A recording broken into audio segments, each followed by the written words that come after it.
L'amendement, Monsieur Lecomte. Oui, merci Monsieur le Président. D'abord, je commencerai par saluer l'attention du rapporteur sur la nécessité de veiller à ce que les données du fichier SI-DEP, qui contient des données médicales, ne soient pas communiquées aux services préfectoraux. C'est une position constante du rapporteur et de la commission. Toutefois, il me semble que dans un cas précis, il pourrait être raisonnable de faire une exception, et c'est ce qui a été évoqué par Madame la ministre. Toutefois, dans l'amendement du Gouvernement, les choses ne sont pas suffisamment précises. Dans l'objet, c'est clair. Dans le dispositif, ça permet des choses plus larges. Donc, les deux sous-amendements permettent, d'une part, d'indiquer que ça a vocation à être un accès pour des personnes spécialement habilitées, ce que le Gouvernement précise dans l'objet de l'amendement, mais pas dans l'amendement. Et deuxièmement, je propose de limiter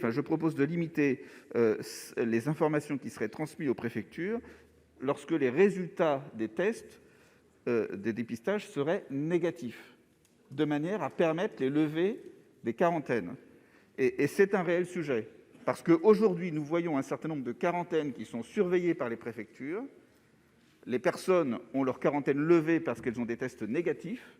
Les préfectures ne sont pas au courant. Les services de police continuent à surveiller les quarantaines alors qu'elles n'ont plus lieu d'être, mais parce qu'ils ne sont pas au courant. Et donc, ça conduit les forces de police à venir vérifier si les personnes sont là. Elles ne sont plus là, elles sont parties parce qu'elles ont eu leur quarantaine levée, mais les préfectures ne le savent pas.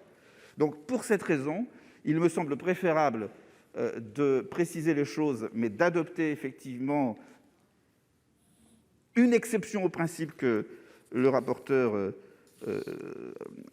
a mis de ne pas donner l'accès au fichier SI-DEP aux préfectures, justement pour éviter ces problèmes.